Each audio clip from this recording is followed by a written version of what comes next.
Lumayo ka sa akin. Ilang ulit ko ba sasabihin sa inyo? Hindi ako gumawa nun. Wala akong kasalanan! Julius, sasama ka sa pag-alis ko dito. Hindi ako papanig na maiwan ka sa kamay ng nababaliw nating tiyahin. Mamamatay kayong lahat. Daranasin niyo ang galit ko!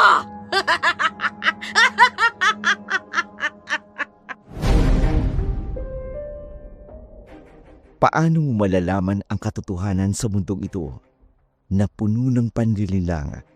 Handa ka bang maging kasangkapan ng kasinungalingan para lang mabunyag ang katotohanan? Magandang araw po sa inyong lahat, mga kaibigan. Ang kwentong isasadula namin sa araw na ito ay liham na padala ng isa sa ating masugid na taga-subaybay. Ngunit ang mga pangalan, lugar at pangyayari ay sadya naming binago upang mapangalagaan ang mga tauhang sangkot. Narito na po ang ating dula sa araw na ito.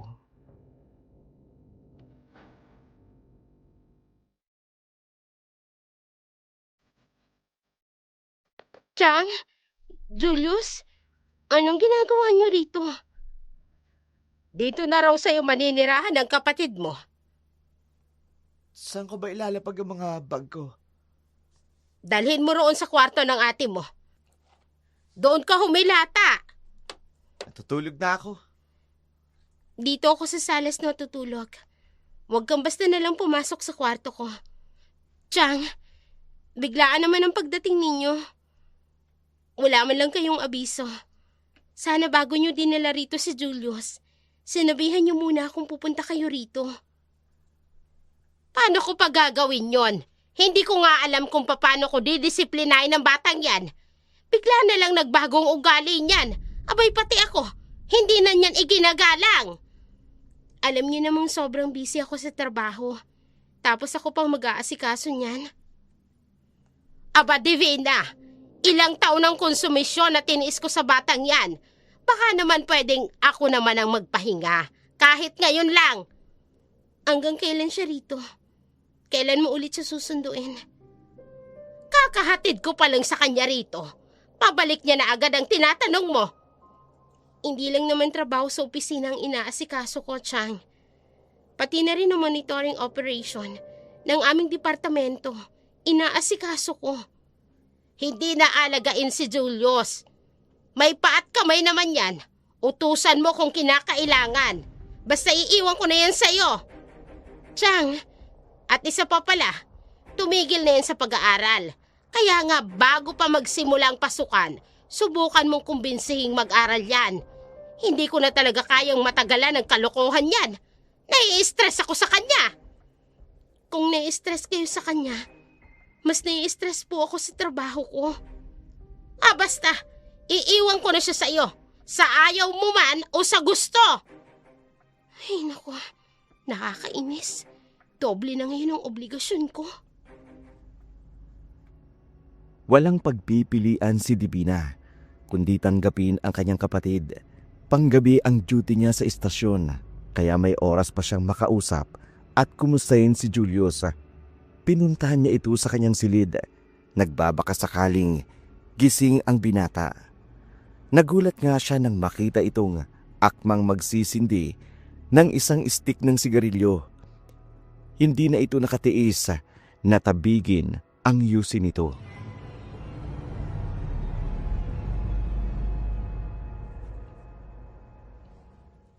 Bitiwan mo nga yan. Ate, ano ba? Sinong nagsabi sa iyong pwede kang manigarilyo rito?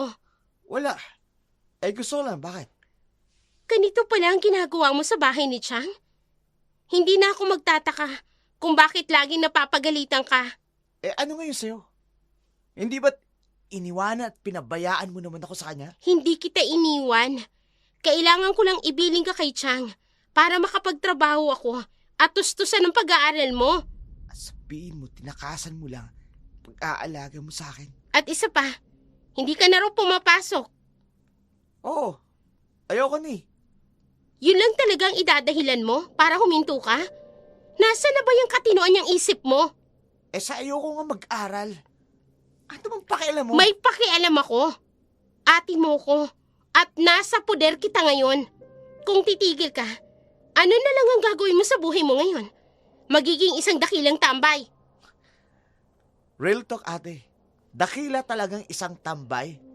Hirap kaya yun. Mahirap. Anong mahirap sa pagiging tambay? Sige nga. Ikaw kaya yung magpuyat para lang bantayin yung mga taong abalang nagtatrabaho araw-araw. Pagkatapos sasakit ang likuran mo sa kahiga sa kama, kakain ka ng mga pagkaing luto ni Chang. Hindi naman masarap. Lokong bata ka ha? Namimiloso po ka pa? Sino bang nagsabi sa'yo na magbantay ka? Huwag mo kong paandaran ng dahilan mo walang kwenta ha? Anong gusto mo sabihin ko? Na tumigil ako sa pag-aaral dahil problema ako sa eskwelahan? Oo, yung totoo.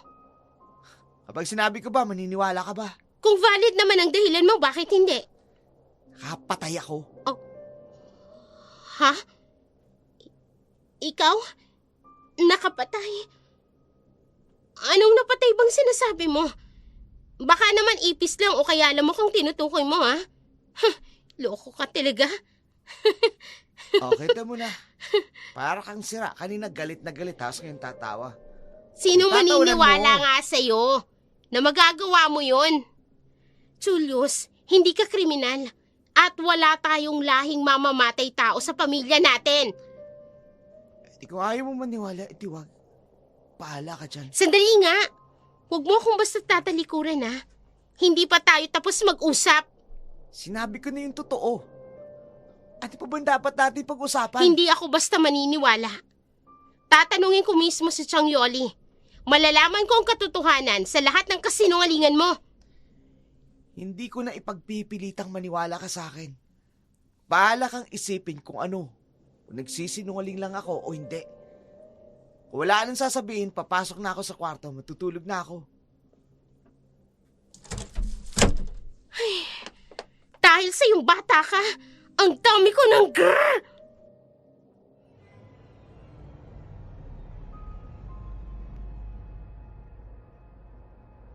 Iniwan niya mag-isa ang kanyang kapatid sa kanyang tinutuluyang bahay.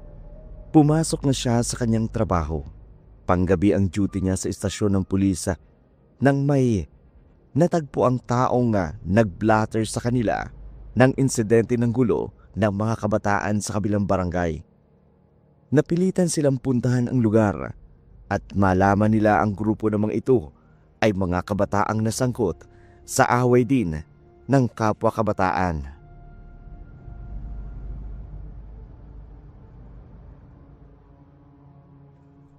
Tayo naman, Chip! Ikukulong niyo na ako. Yung mga kasamahan ko, absuelto. Hindi kita ikukulong. Doon ka muna dadalhin sa juvenile desk. Kukuhaan ka ng pahayag. Chip! Sasama ako sa inyo, basta. Huwag niyo ako ikukulong, Pakiusap naman. Ay, yan. Gagawa-gawa kayo ng kalokohan. Tapos, takot naman kayong makulong. Sir, ano pong meron? Ayun, nahuli naming nakikipagbasag ulo. Kalaban ng isang grupo ng mga kabataan. Ganyan na ba talaga ang mga kabataan ngayon? Laman sila ng lansangan. Basag ulong inaatupak. Ba't ganyan ang reaksyon mo? Ngayon lang kita nakitang naging sentimiento sa kaso ng mga kabataan. May problema ka ba sa kanila?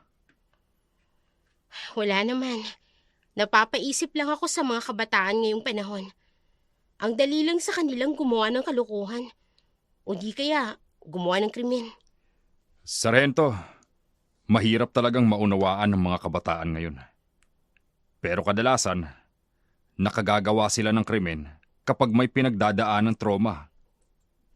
O kaya naman, inabuso ito sa kanyang nakaraan. Kaya nga, hindi mo rin basta masisisi ang isang batang gumawa ng masama. Lalo na kung may kapabayaan rin naman ang kanilang mga magulang. O di kaya naman, ang tumatayo nitong guardian. Aray naman, tinamaan ako nun Kung sakali kayang may pinagdaan ng hindi maganda si Julius, ano naman kaya yon? Sargento, natahimik ka na dyan. May nasabi ba ako sa iyong hindi maganda? Wala. May naalala lang ako. Ikaw nga, pagkaminsan magpahinga ka naman. Tingnan mo yung mata mo. Nangangalumata ka na. Dito ka lang naman sa opisina, pumapangit ka pa. Napansin mo pa talaga yung mukha ko. Hindi na siguro may iwasan yan. Araw-araw ba naman puro blatter ang kinakaharap ko. Kung nagkaganito man ang itsura ko, yun ay dahil sa nabuburo na ako dito sa opisina. Lagi na lang ako nakatenga rito sa istasyon. Hindi ako napasama sa kaganapan sa aksyon. At nagrereklamo ka na, ganun ba? Hindi naman, Hepe. Nagsasabi lang ako ng totoo. Hindi pa pala reklamo ang tawag mo sa lagay na yan, ha? O sige, kapag may pagkakataon, sumama ka na ulit sa rubing namin. Talaga? Yan ang gusto ko eh. Siya nga pala, Hepe. May pabor sana akong hihingin sa'yo. Baka sa unang linggo ng susunod na buwan, hindi na muna ako mag-duty sa gabi. Pwede naman. Katapusan na sa makalawa. Hayaan mo, ipalilipat na kita sa pangumaga. Salamat, Hepe. Pero bakit? Hindi ba, sabi mo, hindi ka makatulog sa gabi? Bigla naman yata ang pagpapalipat mo ng oras ng pasok. Nasa poder ko kasi ulit yung kapatid ko. Gusto kong mamonitor sa gabi yung ginagawa niya. Kapag umaga kasi, madalang maglalabas yun. May saaswang ba yung kapatid mo? Gising sa gabi, tulog sa umaga. Minsan nga naiisip ko, baka nga. Lokong babae ito. Nagawa mo pang paghinalaan ng kapatid mong aswang? Biro lang, Hepe. Sige balik na ako sa pwesto ko. Sa susunod, susubukan kong kausapin ng mas masinsinan si Julius. At pagkatapos, kukumbinsin ko siyang sumama sa akin sa papasukan niyang bagong eskwelahan.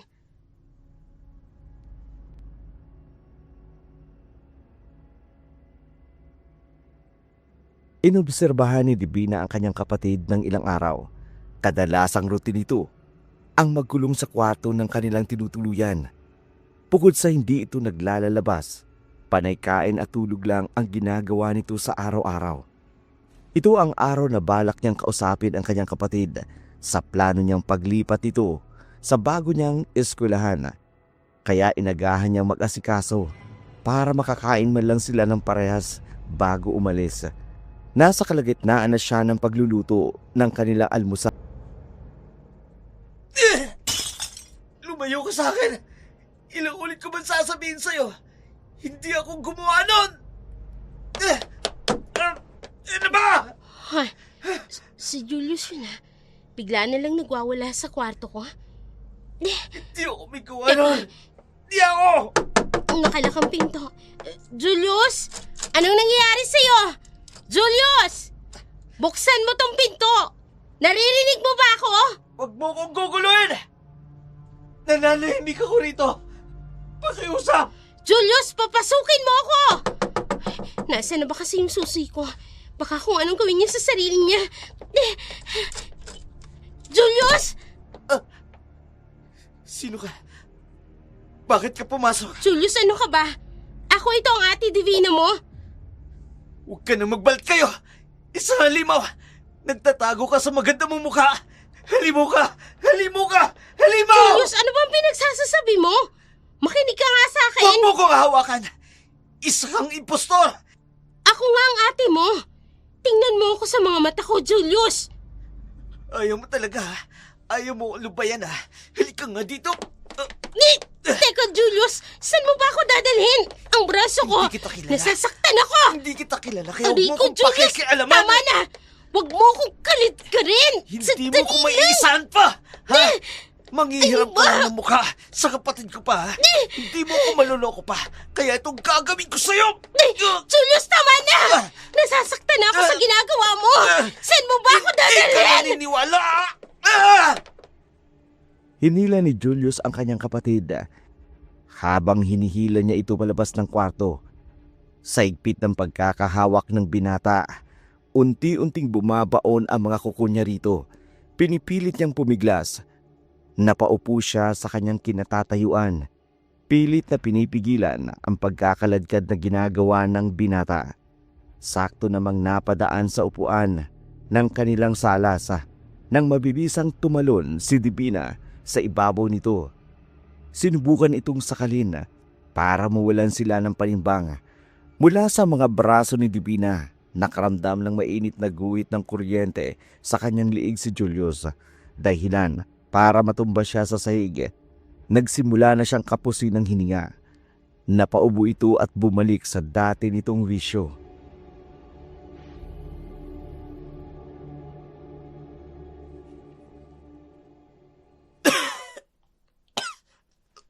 Teka, ano? Ano? Ayos ka na ba? Nasa matinong pag-iisip ka na ba?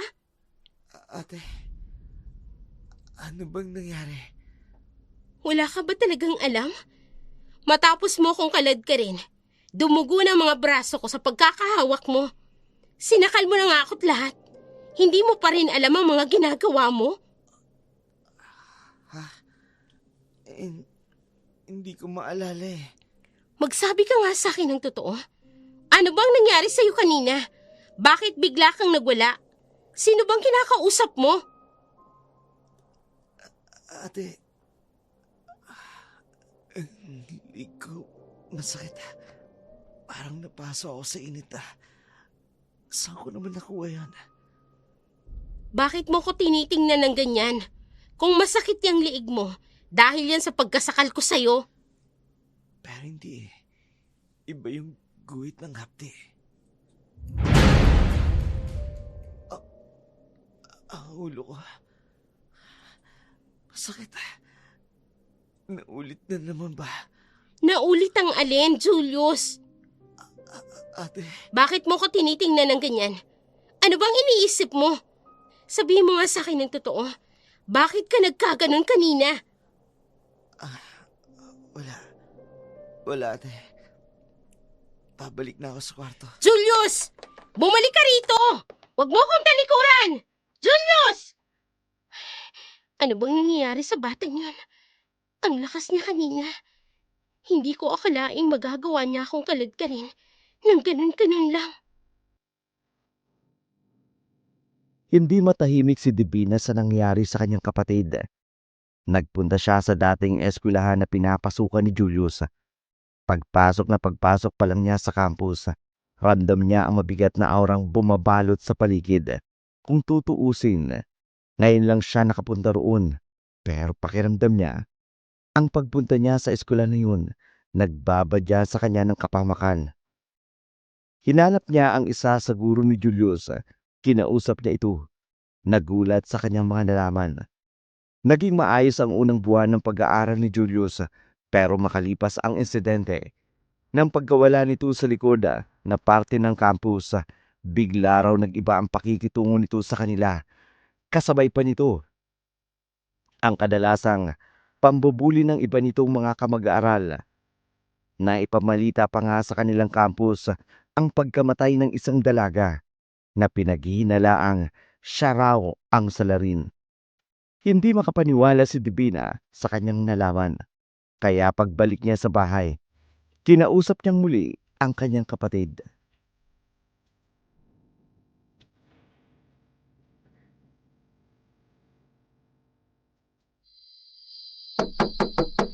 Julius! Julius! Buksan mo ang pinto! Mag-usap tayo! Julius! Bakit na naman ba ate? Ganyan na lang ba talaga ang gagawin mo? Ang magkulong rito sa kwarto? Akala ko ba ayaw mo ako maging tambay? Wala naman itong gagawin sa labas. Kaya nga, mas gusto ko rito sa kwarto ko. Correction. Kwarto ko itong ginagamit mo. Nakikipagsiksikan ka rito sa akin. Kalalaki mong tao. Dito ka sa akin nagmumukmuk. Nanahimik na nga ako rito, pakikialaman mo pa ako. Hanggang kailan ka ba magkakaganyan? Hanggang kailan mo ikukulong ang sarili mo sa dilim? Bakit ba sa tono ng pananalita mo eh? Isa ka na ngayong concern na kapatid. Ano bang alam mo sa akin? Wala naman, di ba? Alam ko ang totoong nangyari sa'yo. Nagpunta ako sa dati mong pinapasukan. Kaya kita kinakausap sa ngayon. Para malaman ko mismo sa'yo kung totoong lahat ng sinasabi sa akin ng guro mo. Anong drama yan? Nag-aasa ka mabuting kapatid sa akin ngayon? Hindi nga ba? Iniwan mo ko, pinaalagaan mo ko sa iba. Mas inuna mo yung trabaho mo. Huwag mo ang ibalik sa akin ang tanong. Ang patungkol sa iyong pinag-uusapan natin. Sabihin mo sa akin ang buong nangyari sa iyo. Wala kang dapat malaman sa akin. Mahalaga, nandito ako sa poder mo. Bakit kailangan mo pa ungkatin ang mga naging buhay ko noon? Dahil naging kakaiba. Lalo na noong umagang kinaladkad mo ko. Anong dahilan ng pagkakaganyan mo? Sinong gumawa nito Wala sa iyo? nga! May nangyari sa akin, tapos na yun. Isang bahagi ng nakaraan na gusto ko nang makalimutan. Hindi ako papayag. Gusto kong malaman ang buong pangyayari nung panahong nawala ka sa likuran ng campus ninyo.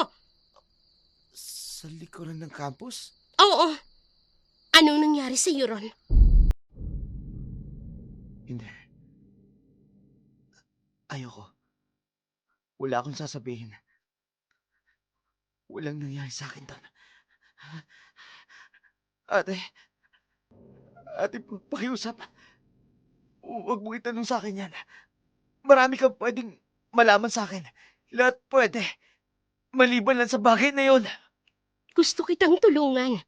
Pero kung hindi mo sasabihin sa akin, wala tayong magagawa. Ayoko na maalala ang lahat na nangyari sa akin. Hindi ko kaya. Hindi ko kaya, ate. Baka kung ano naman ang gawin niya. Ang mabuti pa, itigil ko ng pagtatanong. Pakiusap. Huwag mo na alamin. Pakiusap. Shh! Tama na. Sige, hindi ko natatanungin. Kumalma ka na. Huwag kang mag-alala. Hindi na kita kukuliting pa, Julius. Hinayaan na lamang ni Divina na makapagpahinga ang kapatid kahit na ang totoo, naging palaisipan sa kanya ang pagkatakot nito, lalo na nang mabanggit niya ang likurang campus. Naisipan niyang puntahan ang binatang na-detain nung nakaraang gabi. Ebidensyang magdadawit sa kasong naisampa sa kanya. Tinungo niya ang records department. Sinubukan niyang tingnan ang file ng batang iyon. Alam niyang bawal kunin o tingnan ang confidential record ng mga batang nakuhaan nila ng profiling. Pero hindi niya napigilang buksan at usyusyohin na basahin ang mga nakasulat roon. Nabuhayan siya ng loob nang malaman niyang nag-aaral pala ito sa dating eskwelahan ng kanyang kapatid. Agad niyang kinuha ang detalye ng binata, isinulat sa papel, inilagay sa kanyang bulsa. Ibabalik niya sana ang folder nang biglang bumukas ang pinto ng kanilang opisina.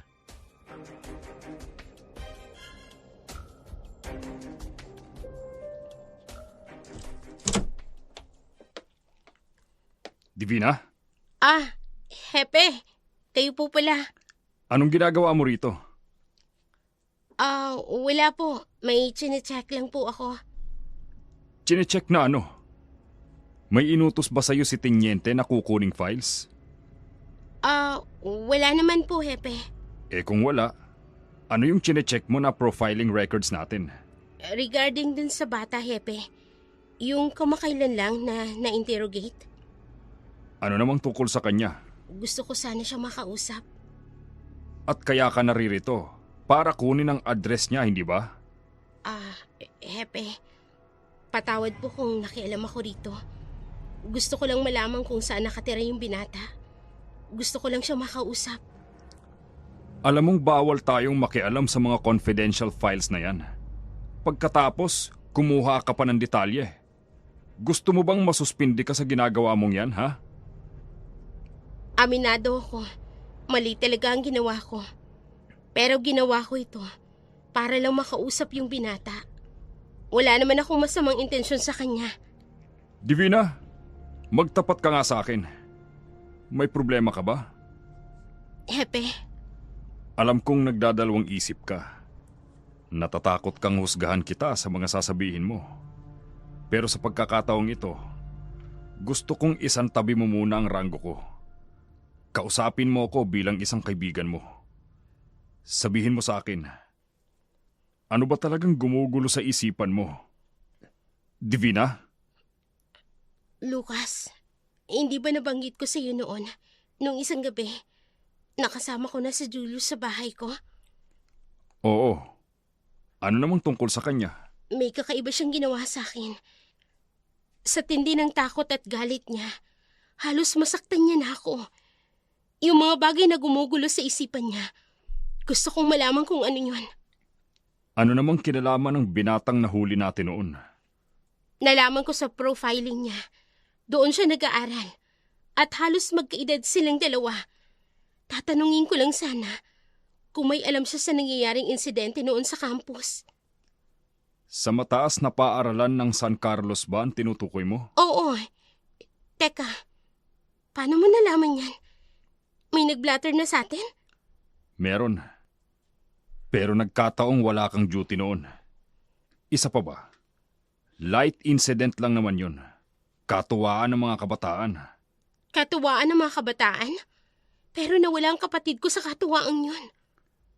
Ano nga ulit ang pangalan ng kapatid mo? Julius. Julius Cortez. Julius Cortez. Base sa listahan ng iblinater sa amin, walang Julius Cortez ang isinamang ni-report na nawawala. Sinong nagsabi sa'yong nawala siya? Yung advisory class ng pinapasukan niya. Teka, sigurado ka bang nag-aaral doon ang kapatid mo? Oo naman. Pumunta ako ron. Dala ko ang lumang ID na gamit niya. Hinalungkot ko ito sa mga gamit niya. Nagtataka ako Bakit hindi isinama ng guro niya yung pangalan ng kapatid mo sa blatter? Tapos sinabi niya sa'yo ng personal na nawala nga ito. Lucas, puntahan na lang natin ang binata. Baka makatulong siya na malaman natin ang buong pangyayari. Sige. Ayokong isipin mong kinukonsinti kita sa ginawa mong mali ngayong gabi. Pero dahil sa kaibigan kita, palalampasin ko ang ginawa mo. Salamat, Hepe. Tatanungin ko itong napakalaking utang na loob. Oras na malaman ko ang naging karanasan ng kapatid ko, hindi ko na uulitin ang ginawa ko. Pasalamat ka, kaibigan kita. Dahil kung hindi, kanina pa kita pinabigyan ng memo. Sumakay sa mobil ang dalawa. Nag-dispatch ng kanilang estasyon robing. Hindi na sila nagsama ng iba pang backup. Ayaw nilang malaman pa ng iba ang gagawin nilang investigasyon. Personal na lakad ang gagawin nila. Bawal na bawal yun sa linya ng kanilang trabaho. Umuugong ang malamig na simoy ng hangin sa kapaligiran ng kanilang pulis mobile. Nasa bungad na sila ng makitid na daanan ng barangay Malingap. Ramdam agad ng dalawa ang katahimikan at tensyon sa paligid.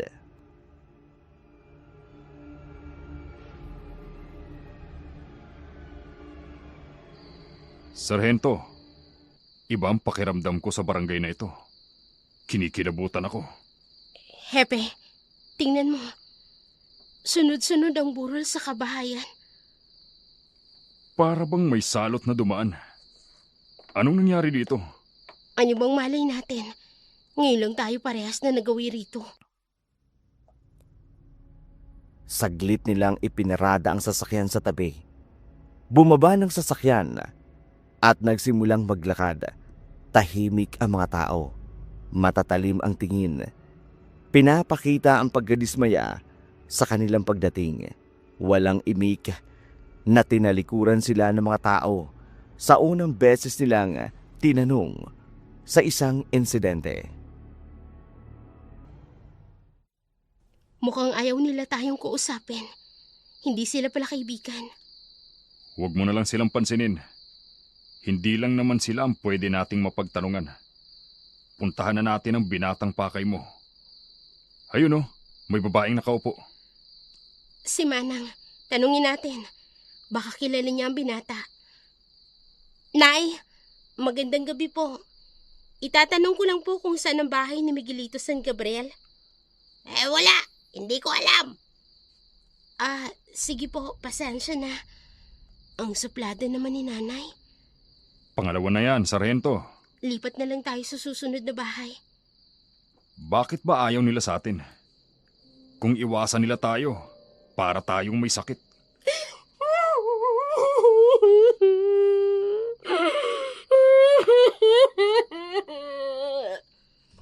May panibagong bangkay na naman na dumating.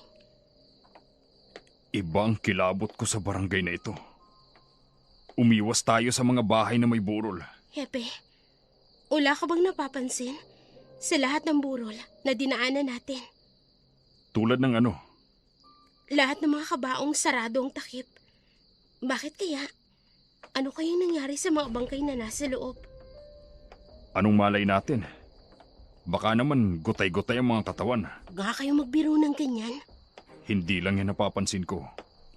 Ultimo ang mga nakikiramay sa kanila. Parang sila-sila lang ang pamilya. Hepe, may kasabihan nga tayo ng matatanda.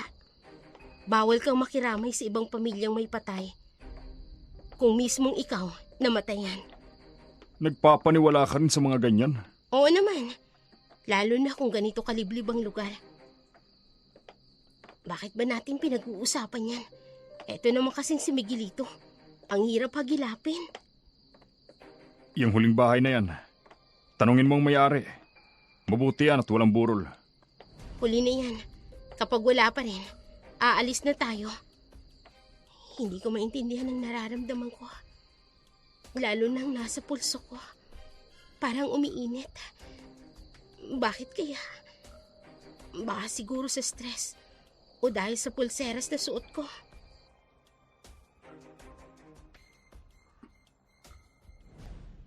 Lumapit sila sa isang kubong. Nasa pinakadulong parte ng kalsada. Kinatok ang pintuan. Tinawag ang mga tao sa loob. Pinagbuksan sila ng isang babae. Nagulat pa nga si Divina dahil ang babaeng kaharap nila ang mismong guro ng paaralang pinunta niya. Nakasunod sa kanyang paglabas ang dalagang anak nito.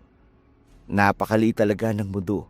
Sinong mag-aakalang magkapatid pala ang dalawa? Tinanong niya ang tungkol sa binata. Matagal na raw itong hindi umuwi sa kanila. Naglayas na ito. Ilang taon na ang nakalilipas. Hindi na kailanman bumalik pa. Hindi niya rin alam kung kanino ito nakatira. Paalis na sana sila ng bahay na yun. Nang biglang tinanong ni Lucas ang guro sa lahat ng mga nangyari sa barangay. Makahulugang ngisi lang ang tinugon nito sa kanila. Hindi sinagot ang katanungan ng binata. Pero nag-iwan siya ng isang mahalagang babala para sa kanilang dalawa. Matapos nilang mag-usap, agad silang naglakad pabalik sa kanilang mobil. Sumakay sila at pinaandar na ang makina habang nasa biyahe. Hindi mawaglit sa isipan ni Divina ang babala ng guro kanina.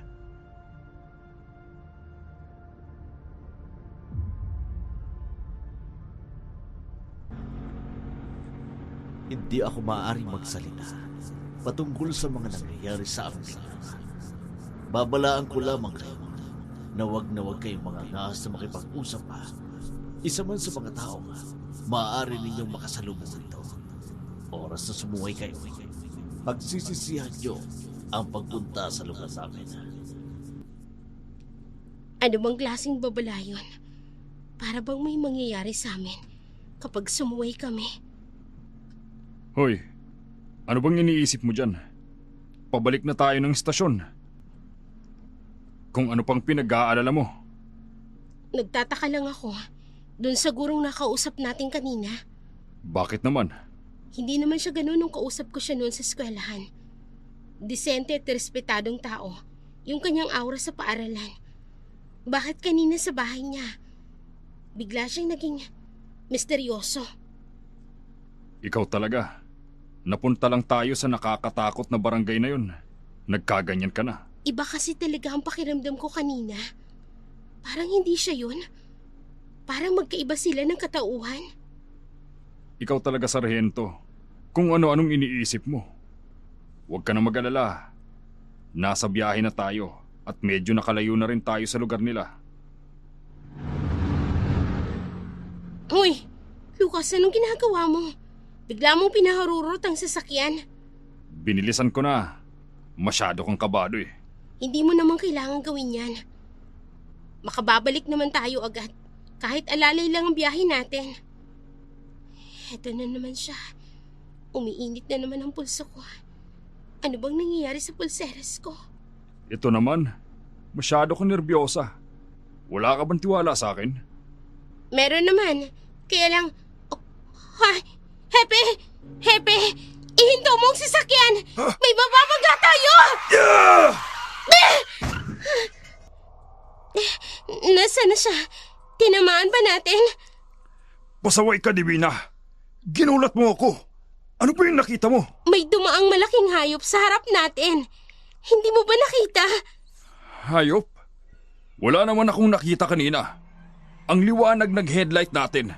Paano kung hindi makikita ang nasa harapan natin? Sandali. Bababa ako. May narinig akong kumalabog sa harapan. Teka naman.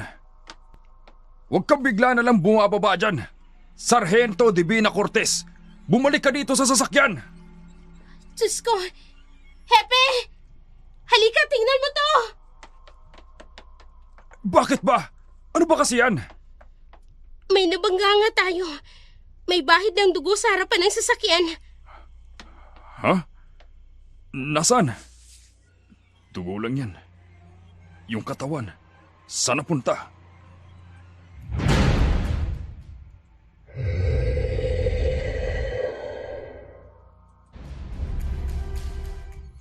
Bumalik na tayo sa sasakyan.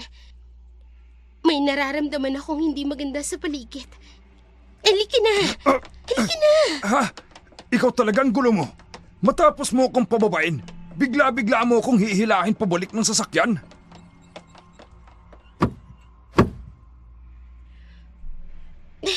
Paandarin mo na. Ngayon din. Oo na. Ito naman, kung makautos, akala mo, mas nakatataas ka sa akin? May nararamdaman akong nilalang sa bandang kakahuyan. Kung ano man ang nilalang na yun, kailangang makaalis na kami sa lalong madaling panahon.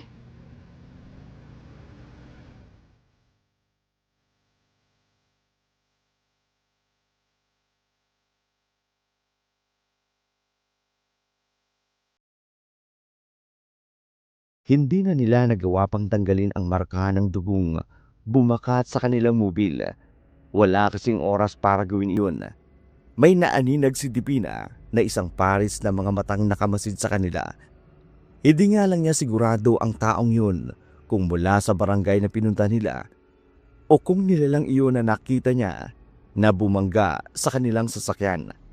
Kabado na siya habang tumatagal. Parami ng parami ang kababalaghan ng kanyang nararanasan. Nagugula na siya kung magkakaugnay ba ang lahat ng ito sa pag-iimbestiga niya para sa kanyang kapatid. Malapit na sila sa kanilang istasyon nang biglang tumunog ang kanilang radyo.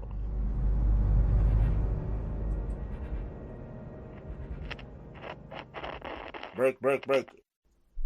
Eagle 1, this is Jaguar. Over. This is Eagle 1 to Jaguar. Over. Nasaan na kayo? Hinahanap na kayo dito ng Alpha Base. Kasama mo ba si Lily? Over. Oo, kasama ko siya. Over. Back to base na kayo.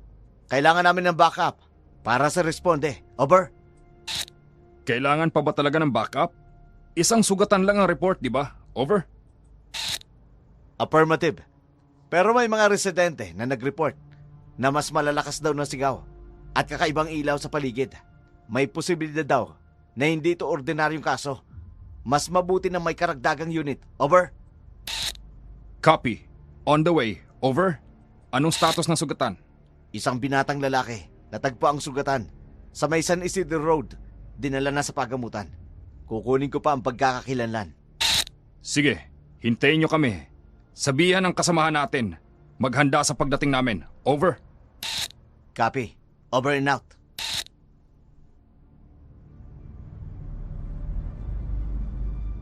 Pagdating ng dalawa sa istasyon, napagkamalan pa silang naaksidente. Nagulat ang karamihan sa kanilang mga kasamahan nang makita ang bahid ng dugo sa harap ng kanilang mobil. Hindi na sila pinansin pa ng hepe. Agad na pinasakay ang mga sasama sa pag-iimbestiga. Hinati sa dalawa ang grupo. Ang isa sa lugar ng pinangyarihan habang ang isang grupo naman sa ospital. Sa kanya sumama si Divina. Dumiretso sila sa ospital.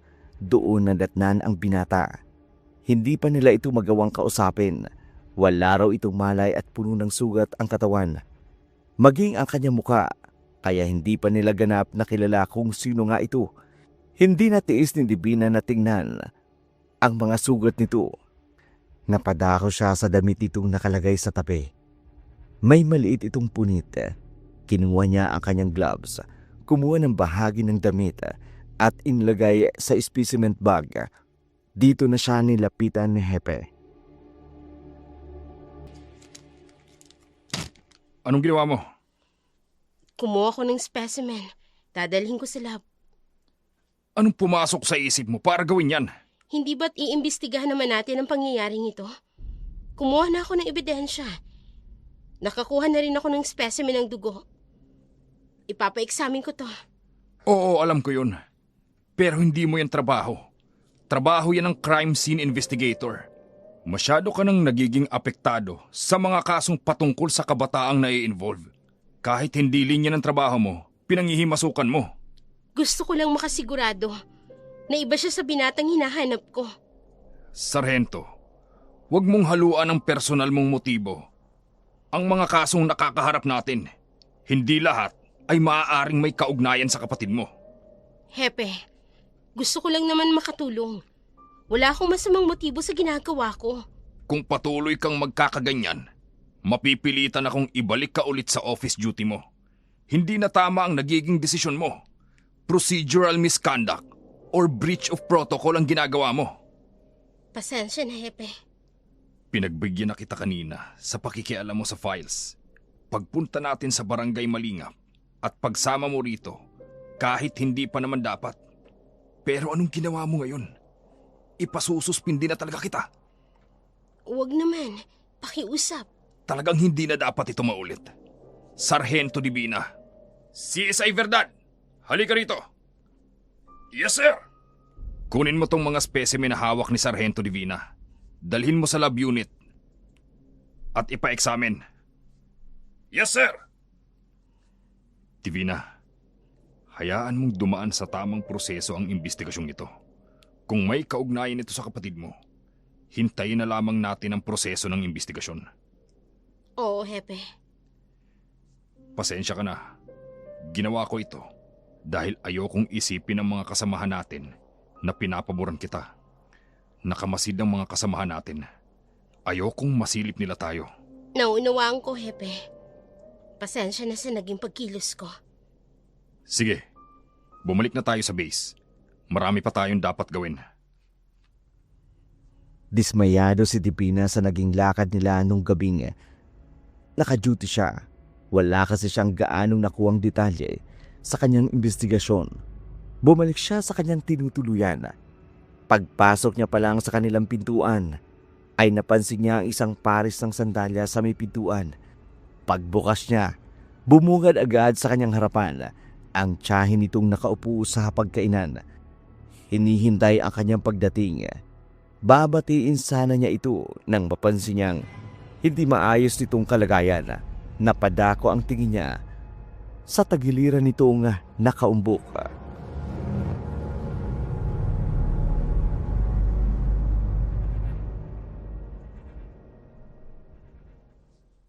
Chang, napabisita po kayo. Anong problema? Wala naman. Napadaan lang ako para bumisita. Ayos lang po ba kayo? May napansin ako sa tagiliran ninyo. Ay, wala yan. Nadulas lang ako sa bahay. Ano nang pagtatanong mo sa akin, Divina? May gusto ka bang tumbukin? Chang, maayos kong iniwan sa inyo si Julius. At nagtataka ako. Makalipas lang ang ilang taon, nagkaganyan na siya. Ano ba talagang nangyari sa kanya? Anong maayos na pinagsasasabi mo? Bulakbol ang batang yan. Hindi marunong makinig at sumunod sa lahat ng sinasabi ko. Muntikan pa nga akong saktan yan. Hindi naman po siguro siya mananakit ng walang dahilan. Sabihin niyo sa akin, kailan pa at kung paano siya nagsimulang magkaganyan? Inaalagaan kong batang yan. Pinalaki at puro nga ako paalala at disiplina. Pero sadyang matigas ang ulo. Ayun, nabarkada. Hindi na umuwi sa akin ng ilang araw. Ganon yun. Hindi umuwi? Ibig sabihin, alam ninyo ang insidenteng nawala siya sa campus nila?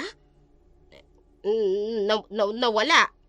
Anong nawalang pinagsasasabi mo? Nakausap ko yung advisory class na Julius. Nabanggit niyang pagkawala nito ng ilang araw. Anong sabi mo? Nakausap mo yung teacher niya? Opo, Chang. At nagulat ako sa mga nalaman ko. Hindi detalyado ang lahat. Pero sinabi nito, traumatized si Julius nang matagpuan ng iba niyang mga kaklase. Nag-aalala ako kung anong totoong nangyari sa kanya. Wala naman akong alam sa sinasabi mo. Paano wala? Hindi ba sabi mo kanina, hindi nga siya umuwi ng bahay ninyo? Inalam niyo man lang ba kung anong nangyari sa kanya sa campus? Hindi. Hindi ko na nagawa. Abay, busy ako sa bahay. May ibang bagay rin naman akong pinagkakaabalahan. Pero bakit? Bakit hindi niyo man lang hinanap ang kapatid ko? Napahamak siya nang hindi ninyo nalalaman? Oy, teka nga lang. Hindi ko gusto ang paraan ng pagtatanong mo sa akin. Kasalanan ko bang nangyari sa kanya? Chang, tinatanong ko lang ho kayo. Wala naman po akong masamang ibig sabihin. Hindi. May gusto kang palabasin sa pagtatanong mo. Ano, napabayaan ko ang kapatid mo kaya siya nagkakaganyan, ganun ba? Chang, kalma lang ho. Hindi ko ho kayo sinisisi. Wala kang utang na loob. Binigyan na nga kita ng pabor, masama pa ako sa paningin mo. Chang, hindi po yan ang ibig kong sabihin. Ay, hindi pa talaga. Abay, hina-high blood mo ako sa mga tanong mo. Hindi na ako natutuwa. Chang, ang tagiliran ninyo, dumudugo.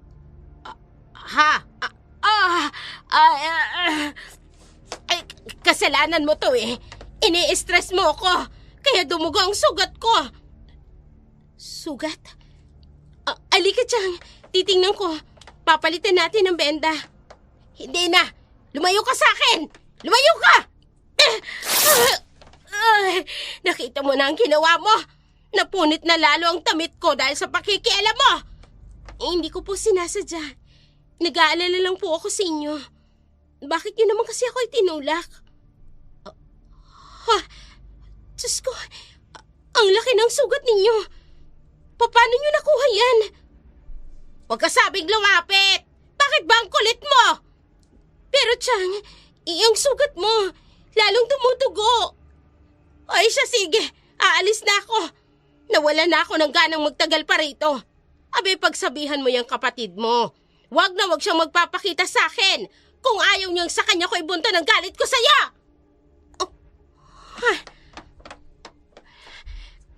Anong nangyari doon? Bakit pati si Julius nadamay sa galit niya sa akin? Kakaiba ang ikinikilos ni Chang. Ito ang unang pagkakataon na makita ko siya na ganun.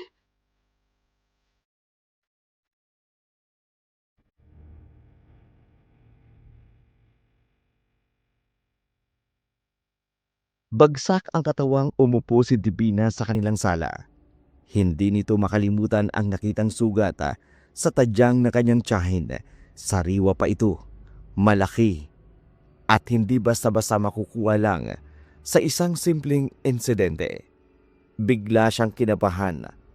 May inililihim sa kanya ang kanyang tiyahin. Sa kanyang pag-aalala, nagtungo ito sa kanyang silid para silipin ang kapatid. Nagulantang siya sa pagbukas ng pintuan. Magulo ang mga damit niya. Madilim ang kwarto at may amoy na hindi kaaya-aya. Nanindig ang kanyang balahibo nang maaninag niya ang maitim na anino sa tapat ng sira nilang bintana. Hindi niya mawari kung sisigaw ba siya o papuputokan ng baril ang nilalang sa kanyang harapan. Nilingon siya nito. Biglang bawi ng tingin. Kumilos ang mga braso, lalong winasak ang bintana. Napatulala ang dalaga. anong ginagawa ng ganong klaseng nilalang sa kanyang silid. Naalala niyang bigla ang kanyang kapatid. Hinanap niya ito at tinawag, pero walang tugon mula sa binata. Nabahala siya. Saan ka nga ba nagpunta kagabi, kapatid ko? Paano nakapasok roon ang halimaw na yun? Divina? Anong ginagawa mo rito? Hindi ba't katatapos ng shift mo? Pwede ba kitang makausap? Bakit ganyang itsura mo? Para kang nakakita ng halimaw. Tulungan mo ko. Pakiusap, Lucas. Tulungan mo ko. Hindi ka iiyak ng ganyan, ng simpleng dahilan lang. Hindi ko na alam kung maniniwala ka. Pero may nangyari sa bahay. Kitang-kita ng dalawang mga mata ko. Isang nakakatakot na nilalang sa loob mismo ng kwarto ko. Napakalaki niya. Mabalahibo ang katawan. Mahaba ang mga braso, ang kamay, ang kuko. Meron siya nalilisik at mapupulang mga mata. Sa kwarto mo mismo? Sinaktan ka ba niya? May sugat ka ba? Wala. Wala siyang ginawa sa akin. Pero si Julius, wala sa kwarto kong yun. Hindi ko rin alam, hindi ko nakita kung may ginawa ba sa kapatid ko. Hindi mo man lang ba narinig? Kung paano napunta sa loob ng bahay mo ang halimaw na yun? Hindi nga eh. Hindi ko napansin. Nag-aaway kami ng tiyahin ko sa salas namin. Wala akong narinig na anumang ingay sa loob ng kwarto ko. Siya lang ang naroroon. Pagkatapos, may malaking halimaw na nakapasok sa bahay mo. Oo, hindi pa kami nag-uusap pagkatapos ng duty natin.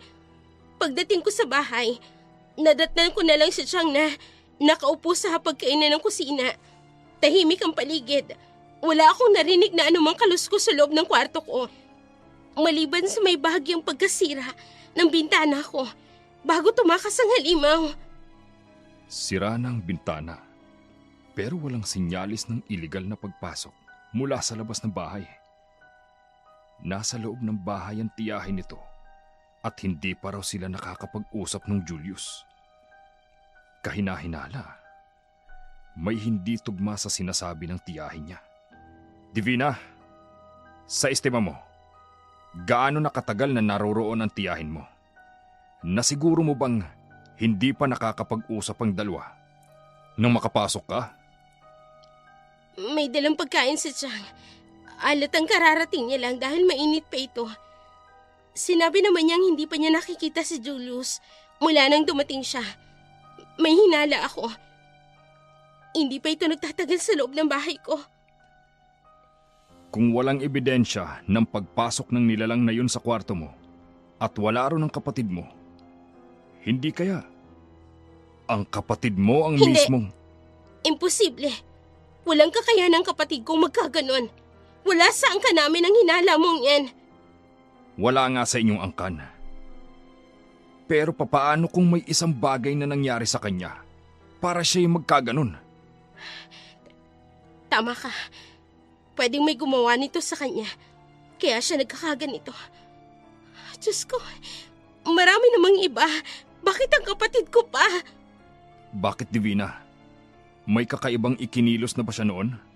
Oo, nung isang gabi. Break. Alpha Base. This is Jaguar. Over. Jaguar, this is Eagle One. Anong status nyo? Over? Eagle One. Kailangan namin ng backup sa responde namin dito. Over. Sabihin nyo sa akin ang exact location nyo at pupuntahan namin agad kayo. Over. Sumakay sila ng motor. Pinuntahan ang lokasyon na re-respondehan nila. Sa biyahe pa lamang, ramdam na ni Divina ang kaba at pagod.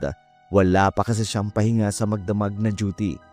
Dumagdag pa ang insidenteng nangyari sa kanilang bahay. Malayo pa ang lokasyon.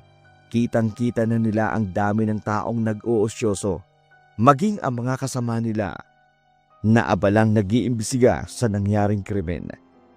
Naglakad sila papalapit sa lokasyon nang maamoy nila ang mabaho at masangsang na amoy ng mga natagpuang putol-putol na katawan ng tao. Nababalot ito ng mga sako, habang ang iba naman nakalagay sa nakabukas na mga karton. Agaw pansin sa kanya ang isang dalagitang umiiyak sa kumpul ng putol-putol na bangkay ng isang babae. Namukhaan niya ang dalaga. Kung hindi siya nagkakamali, ito yung dalagang kasama ng guro na nakita niya. Nung gabing pumunta sila sa barangay Malingap, natigilan siya. Kung sino ang iniiyakan nito sa lugar na yun, nilapitan niya ito at nagulat siya sa kanyang nakita.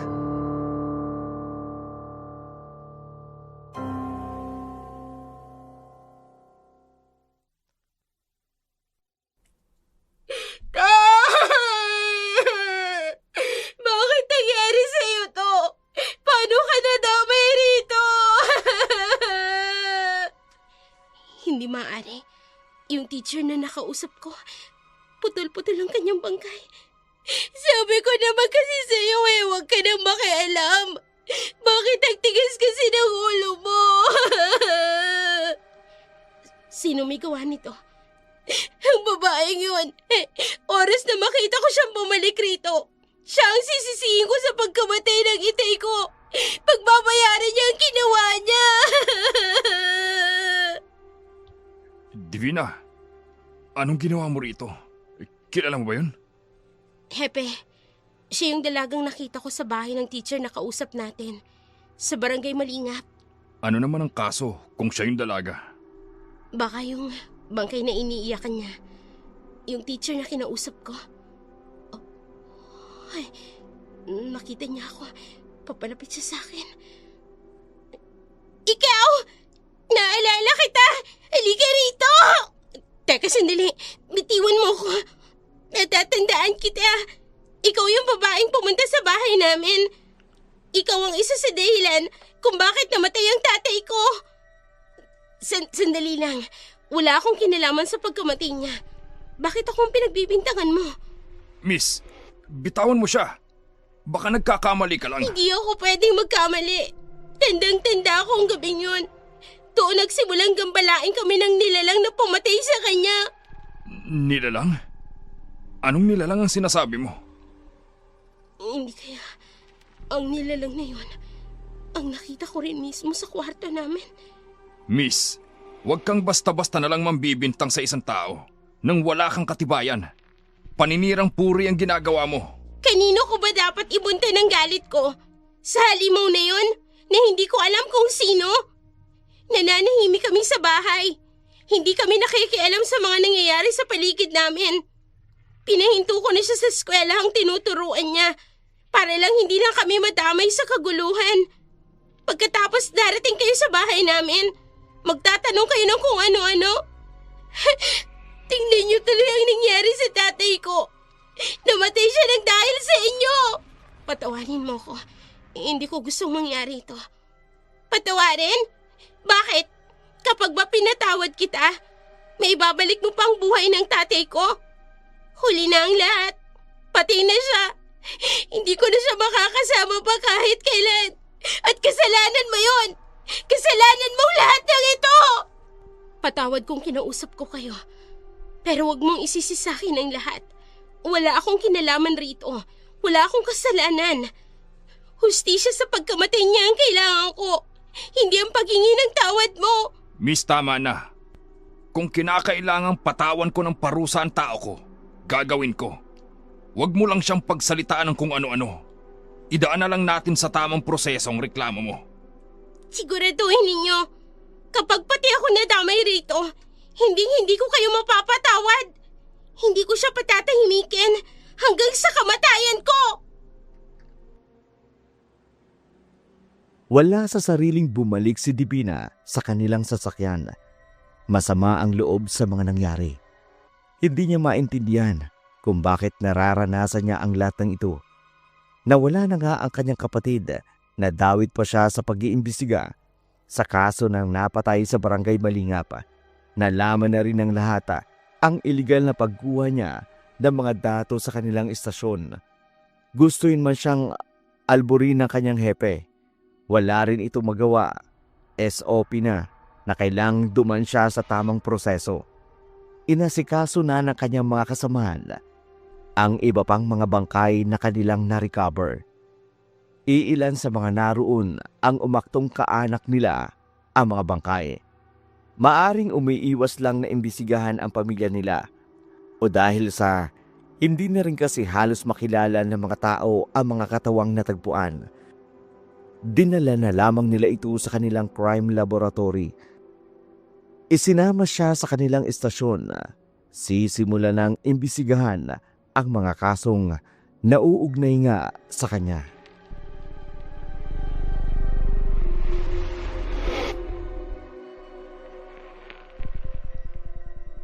Hepe, ano ito? Resulta, galing sa forensic laboratory natin. Bakit mo ibinibigay sa akin?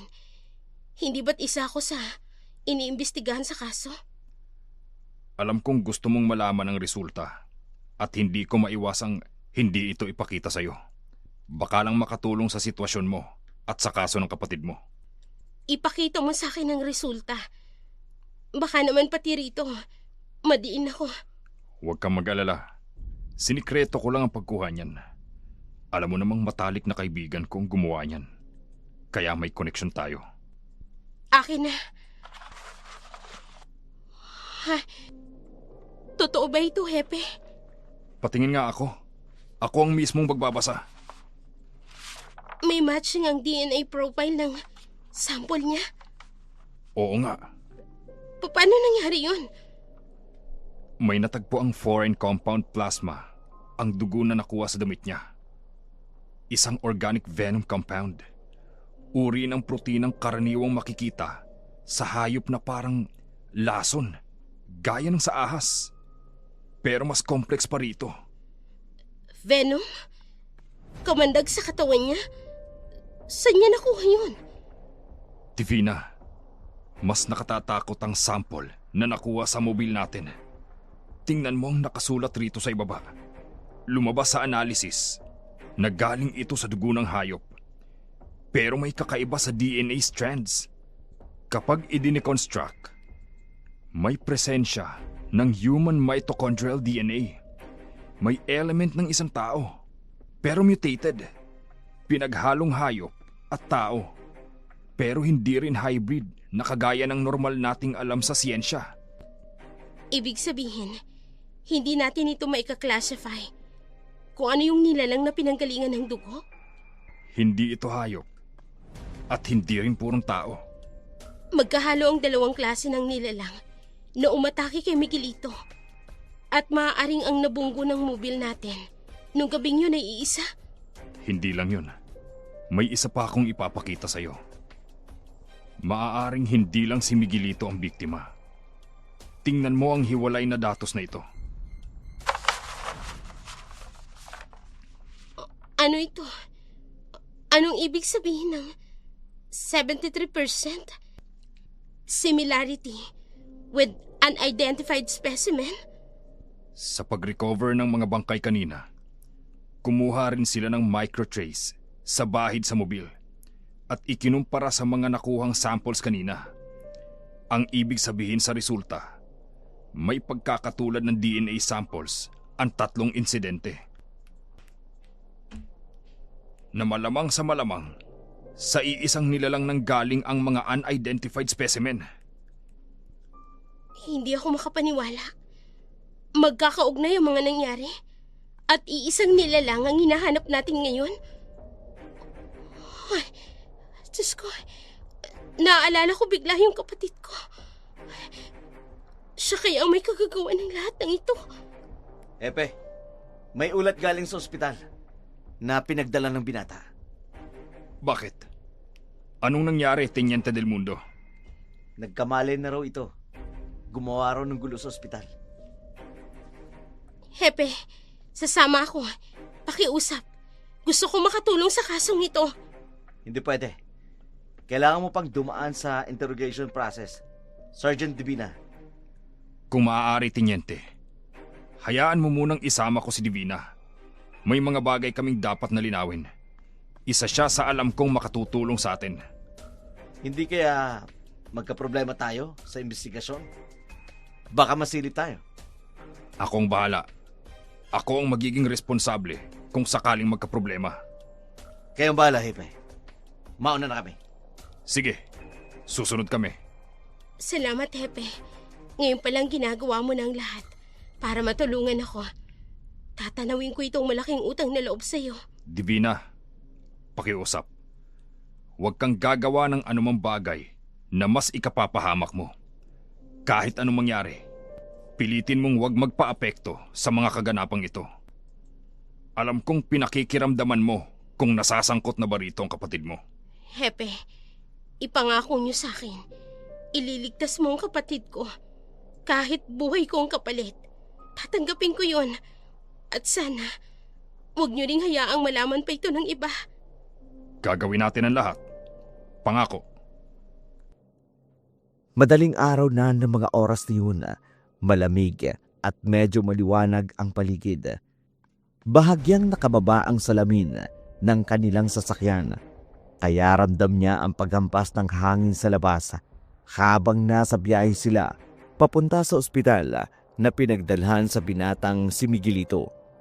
Pagod, puyat at antok ang nararamdaman niya na mga oras na yun. Halatang hindi siya nakakabawi ng 2 gabing walang sapat niyang pahinga. Unti-unting sumandal ang kanyang ulo sa bintana sa likuran bahagi ng kanilang sinasakyan. Para siyang dinaluyan ng mahinang ugong ng makina.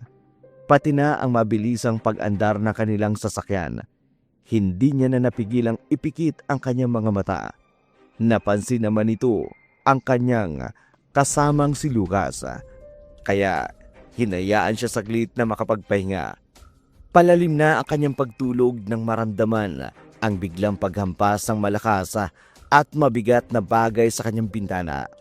Gumagapang ang kilabot ng katawan na pamulagat ang kanyang mga mata sa paglitaw ng isang nakatatakot na nilalang na sumambulat sa gilid ng kanilang sasakyan.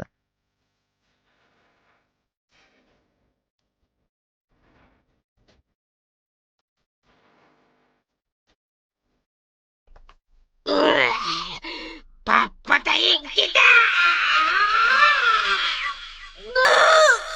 Hoy! Divina! Divina! Gumising ka! Divina! Gising!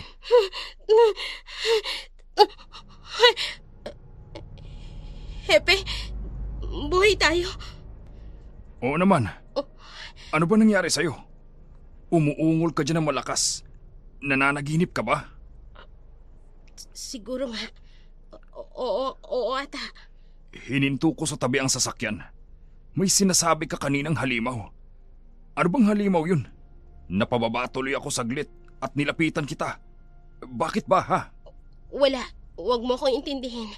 Nananaginip lang talaga ako. Ay, pasaway ka talaga, Divina. Ang akala ko, kung napano ka na dyan sa likod, muntik na tayong bumangga sa ginawa mo. Pasensya na. Nasaan na tayo? Malapit na tayo sa ospital. Ayun na sa unahan. Uusad na tayo. Ikaw talaga, masyado kang nai-stress sa mga pangyayari. Pati sa pagtulog mo. Nadadala mo na. Dalian na natin, Hepe. Kinakabahan na talaga ako para sa binata. Baka lang may mangyari masama sa kanya. Habang tumatagal, nag-iiba ang kinikilos si Divina. Diyos ko, ano bang klaseng problema ang gumugulo sa babaeng ito? Nagkakagulo ang mga nurses at doktor, sabayan pa ng nakatatakot na pagsigaw ng binatang nagwawala sa loob. Pumasok na ang 2 sa ward na kinalalagyan ni Miguelito. Naabutan nila ang pakikipagpambuno nito sa 2 nurse na sumusubok na pigilan siya. Pero hindi nila makontrol ang lakas nito. Malayo man sa normal nitong pangangatawan, iwinasiwas na lamang nito ang magkabila ang nurse na nakahawak sa mga braso niya. Tumilapon sa mga dingding ng ganong kadali ang 2 nurse. Natigilan si Divina. Bigla niyang naalala ang figura ng nilalang na nakita niya sa kanyang silid. Sa kanyang imahinasyon, nagiging magkahawig na sila nito. Dito na nag-iba ang kanyang pakiramdam. Napalingon ito sa kanyang kinatatayuan. Mapupula at nanlilisik ang mga mata nitong nakatitig sa kanya. Nagsimula na ring magbago ang bulas ng kanyang katawan. Sa pagkakataong iyon, alam niya na siya Panagot ko sa akin! Pepe! Papalapit siya sa akin! Tigil! Huwag mo siyang lalapitan! Tinamaan siya, pero hindi siya natinag. Papalapit na siya sa akin. Halika Divina! dito! Halika! Tumakas ka na, Divina! Sumama ka sa akin! Sumama ka! Saan mo ako dadalhin? Lucas! Tulong! Ay, tulungan niyo ako! Ikaw ulit! Tinawag ka sa halika! Itiwan mo ko! Hindi! Divina! Hoy! Bitawan mo siya! Bumalik ka dito! Hindi pwede! Sobrang lakas niya. Kahit may alam ako sa self-defense, hindi ako basta makawala sa kanya. Diyos ko, tulungan niyo ako makawala sa aswang na ito.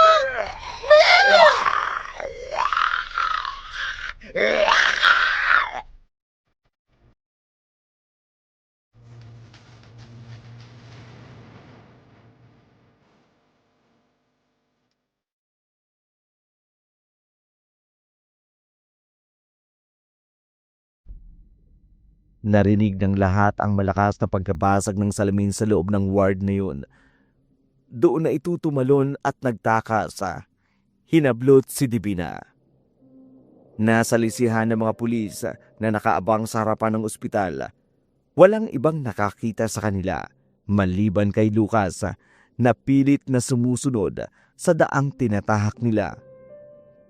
Nasa kasukalan na sila ng kagubatan nang mapalingon si Divina sa nakatatakot na aswang. Kahit nasugutaan, natamaan ng balang dumapli sa kaliwa nitong balikat. Nagtataglay pa rin ito ng pambihirang lakas. Hinihingal na ito at inaakala niyang mabibitiwan na siya. Tiyempong makakatakas na siya sa pagkakahawak nito, pero nagkamali siya. Mas bumilis ang pagtakbo nito. Dito na unti-unting nakaramdam ng pagkahilo ang dalaga. Tuluyan na siyang nawala ng malay. Samantala, si Lucas naman.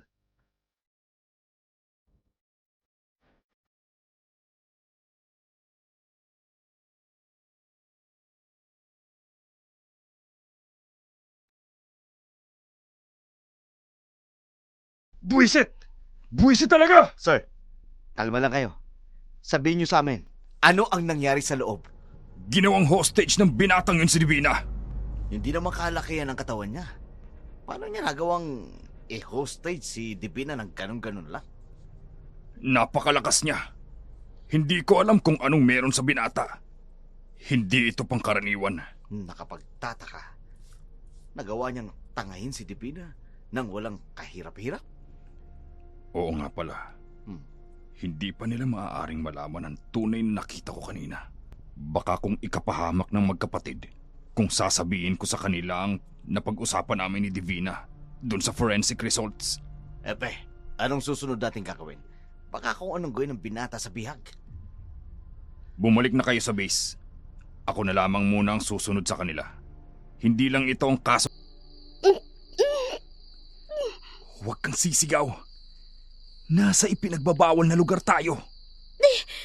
Sisigaw talaga ako kapag hindi mo ako binitiwan.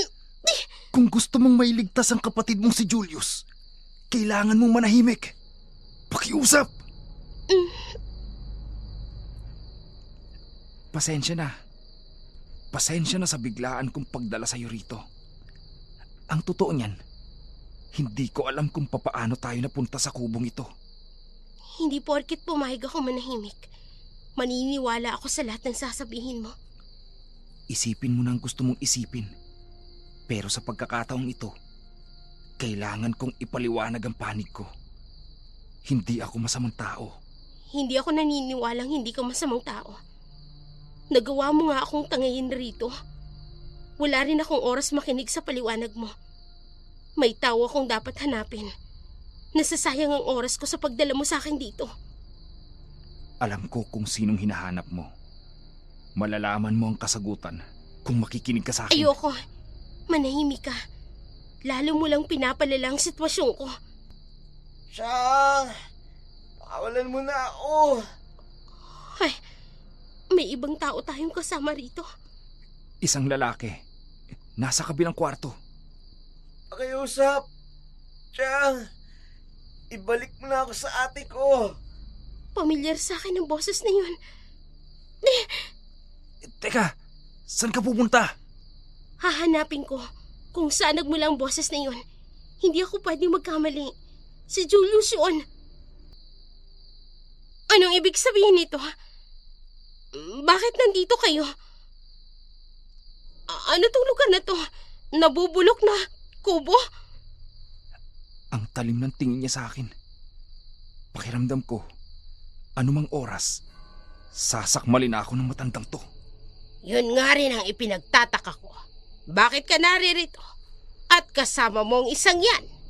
Kilala mo si Miguelito? Kilalang kilala.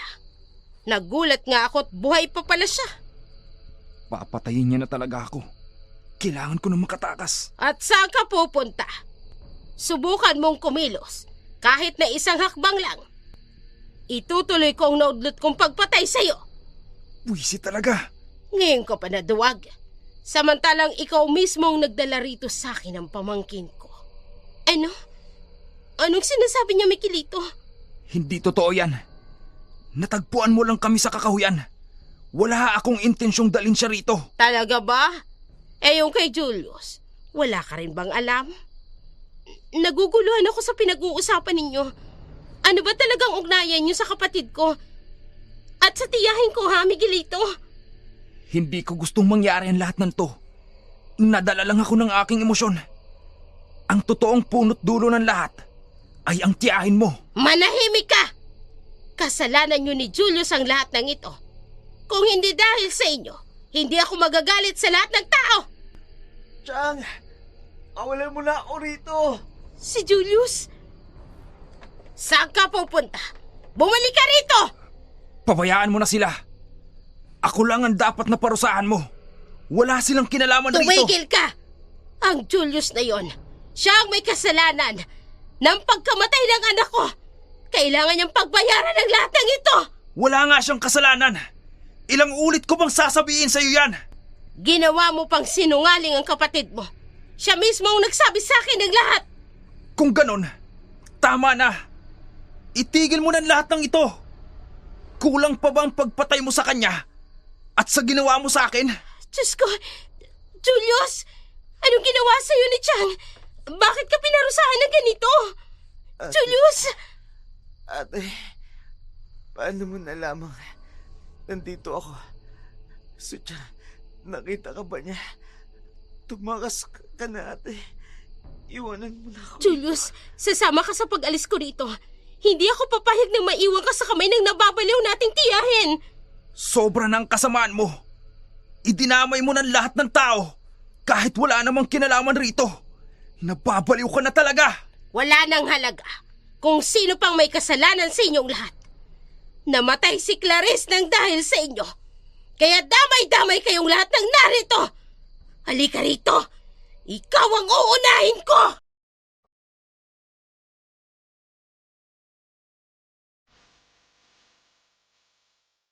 Wala na sa katinuan si Aling Jolie. Hinawakan nito ang liig ni Miguelito. Dinala sa kinalalagyan ng magkapatid. Tumilapon ito sa isang lamesang nakalagay sa silid. Lalong bumuka ang sugat nito sa kanyang tagiliran. Dumugo na rin ang balikat nitong may tama ng bala. Hindi makapaniwala si Divina. Kumpirmado ng lahat ng nangyayari sa kapatid niya. Kagagawa ng kanyang tiyahin. Kinalagan niya si Julius. Pilit na pinatatayo para makatakas sa kubo. Natigilan siya nang makita ang kalagayan ni Miguelito.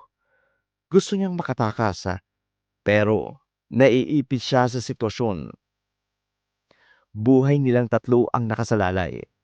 May naamoy siya sa kanyang paligid, parang usok ng pulburang sinindihan sa di kalayuan. Alam niya ang mga bagay na yun, ginagamit nila para malaman ng isang pulis ang lokasyon ng isa sa kanilang kasamahan. Agad niyang binalaan ang mga kabataang kasama niya.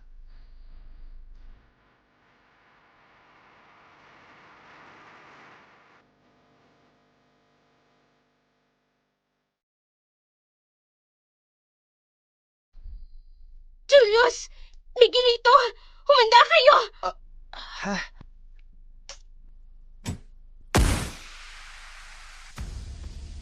May usok. Saan gagaling yun? Ano yan? Sino may gawa ng usok na yan? Julius! Miguelito! Dapa!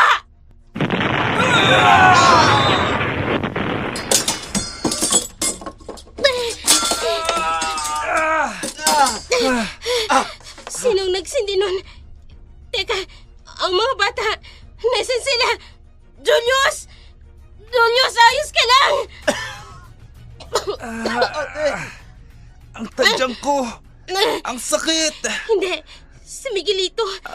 Lalong bumuka ang sugat niya. Buwisit talaga! Dito na yata ako mamamatay! Divina! Miguelito! Nasaan kayo? Hepe, nandito kami. Tulungan mo si Miguelito, madali ka. Paano ba kasi kayo napunta rito? Ha? Wala nang oras para magpaliwanag. Punta mo si Miguelito. Dalian mo. Walang makakatakas sa akin. Hindi ako makapapayag na hindi ko makuha ang hustisya sa pagkamatay ng anak ko. Pinatay niyo si Clarice! Isa ka ring aswang? Chang! Talagang ipinakita na niya ang tunay niyang anyo. Julius, tandang-tanda mo pa ba ako, ha? Wala akong kasalanan. Hindi ko sinaktan si Clarice. Mahal na mahal ko siya. Divina, ang kapatid mo. Ano nangyari sa kanya? Hindi ko alam. Nakita lang niya si Chang na nandyan. Tapos nagkaganyan na siya. Pakalmahin mo ang kapatid mo at gisingin sa halusinasyon niya. Pare-pareho tayong mamamatay dito kung patuloy siya magkakaganyan. Nakakainis. Masasakit na ang sugat ko. Hindi ko magawang magpalit anyo para masabayan ang lakas na matanda. Wala na akong silbi ngayon. Julius, tama na yan. Kailangan nating makaalis dito. Clarice. Divina! Kilos na! Papalapit na siya! Mamamatay kayong lahat. Daranasin niyo ang galit ko! Chang, maawa ka sa amin! Pakiusap! Clarice. Maawa. Hindi siya naawa sa anak ko. Kaya hindi kayo dapat kawan!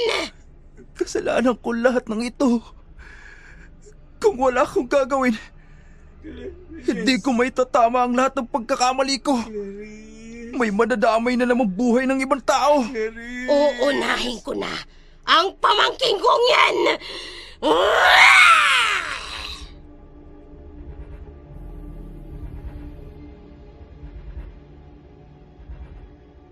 Papalapit na si Yoli sa kanilang kinatatayuan. Si Lucas naman, naganda na ng gagawing hakbang para mapigilan ang kanyang pag-atake. Sinubukan niyang paputukan ito ng baril, pero mabilis ang pagkilos nito na ubusan siya ng bala. Naganap ng ibang magagamit, nakakuha ng isang piraso ng matigas na kahoy. Sinalag ang malakas na hampas nito sa kanyang mga braso. Si Divina naman, nakaalalay sa kapatid nitong wala pa rin sa kanyang sarili. Hawak nito ang kamay ni Julius. Nang mapansin niya ang pulseras niya sa kanyang kamay, naalala niya ang araw na muntika na siyang atakihin ni Julius. May kung anong meron sa pulseras na yun na naging daan para mawala ng lakas si Julius. Naisipan niyang tawagin si Lucas. Sinenyas ang lumapit at may iabot sa kanyang bagay. Noong una, nalito pa ang binata. Pero nang makakuha siya ng pagkakataong makalapit kay Divina, agad nitong inabot ang pulseras. Nagtaka pa ang binata kung saan niya gagamitin ang bagay na yun. May nabanggit noon si Divina kay Lucas na may kakayan itong bigyan siya ng lakas kung Isa kang lampa! Lucas! Buisit! Hindi ko napansin ang mga binti niya. Napakabilis niyang kumilos. Ikaw ang uunahin ko. Sagabal ka! Ha? Tinamaan ang balikat ko.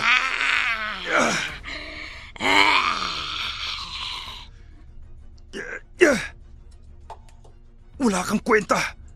Ang akala ko pa naman, may silbi ang pulseras na yun. Lucas! Tumayo ka dyan! Ang nabasag na pulseras ko. Walang silbi ang tapang ninyo. Kahit ang bagay na bigay sa'yo ng nanay mo, walang kwenta. Hindi nyo kayang sabayan ang lakas ko. Pare-parehas kayong gigilitan ko ng liig at kakainin ang buhay. Kasalanan ko ang lahat. Ako ang dapat na managot sa nangyari. Divina! Hindi na natin siya malalabanan. Kailangan nyo na tumakas. Napuruhan na rin si Manong. Kailangan makuha kong atensyon niya. Puwisit! Puwisit talaga! Ano na ngayon ang gagawin ko? Sis? Julius! Julius, kumilos ka na. Papatayin tayo ni Chang. Tulungan mo ang sarili mo. Huwag mo akong pahirapan ng ganito. Diyos ko, sa pagkakataong ito, sa'yo ko na po ipinagkakatiwala ang lahat. Kailangang sabihan ko si Manong. Manong! Ikaw na ang bahalang umatake sa kanya! Gawin mo ang lahat para puntiryahin ang dibdib niya! Ano bang sinasabi niya? Puntiryahin ang dibdib niya? Ha? Tama! Ang puso niya! Maaaring yun ang kahinaan niya! Istorbong nilalang! Nasaan ang kapatid mo, Divina? Siyang uunahin ko! Si Julius talaga ang puntirya niya! Chang! Pakiusap! Lumayo na kayo, Divina! Umanda ka sa akin! Ngayon na! Wag!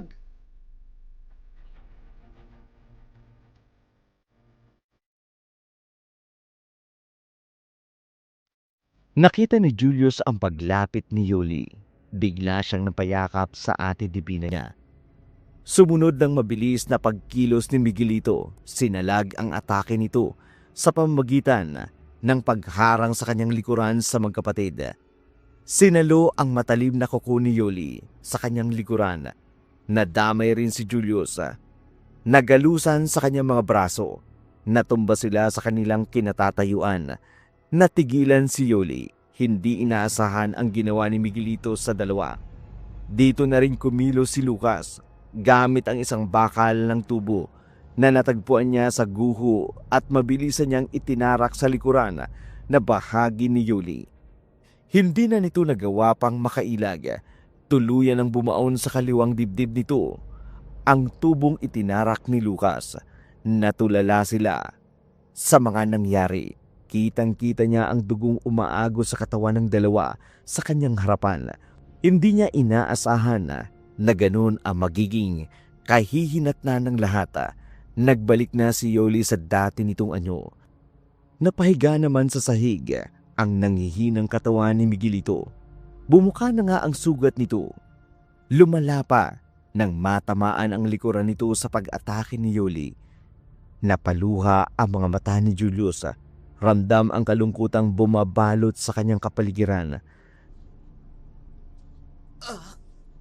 Miguelito, sugatan ka. Parehas kayong dalawa. Sandali lang. Hahanap ako ng panali sa mga sugat ninyo. Pupuntahan ko rin si Lucas. Tuguan din siya. Babalikan ko kayo. Dito ka pala. Daya mo. Kanina pa ako naririto. At kung kailan duguan ako, saka mo lang ako nakilala. Sino may gawa nito sa'yo? Si Chang ba? Kulang pa ito sa lahat ng mga nagawa ko sa inyong dalawa ni Clarice. Tapos na yun. Hindi na kailangan pang pag-usapan. Hindi pwedeng hindi mo malaman ng totoo. Ilang taon mo nang sinisisi ang sarili mo sa lahat. Ano ba talagang nangyari? Anong alam mo sa totoong pagkamatay niya? Kasalanan ko lahat. Ako ang may kasalanan sa pagkamatay niya. Ako ang kumahasa sa kanya. Ako rin ang may kasalanan. Kaya ka nawala sa campus. Ano? Miguelito, pinagkatiwalaan kita. Inakala kong payag ka sa relasyon namin. Bakit mo ginawa yun? Hindi ko napigilan ang sarili ko magselos. Hinangad kong mapasakin si Clarice. Hanggang sa natiyempuhan kong lasing ka. At sa kakahuyan sa campus, doon ko siya hinalay. Pinalabas ng ate kong ikaw ang gumawa sa kanya. Pinagbintangan ka ng lahat, maging mga tao sa campus. Huli na nang malaman kong anak pala siya ng tiyahin mo na isang aswang. Pumayag akong magpagamit sa kanya kapalit ng kalayaan ng pamilya ko.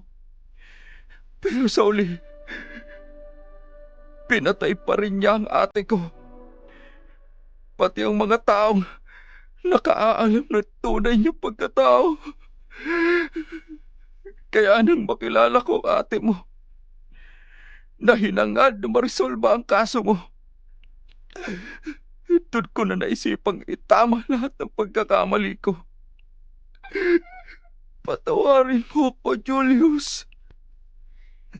Di ko alam kung paano pang mababawi ang lahat ng nangyari ito. Wala na si Clarice. Wala na din para mabuhay ako. Ano bang sinasabi mo? Ligtas na tayo. Andiyan naman ang ate mo. Itigil mo na yung paninisi mo sa sarili mo. Handa akong pagbayaran ng lahat ng ginawa ko. Ayusin mong sarili mo. Huli na ang lahat. Hindi ko hahayaang mabuhay ang isa man sa inyong dalawa. Mamamatay kayo! Julius! Miguelito! Sa likuran nyo! Wag!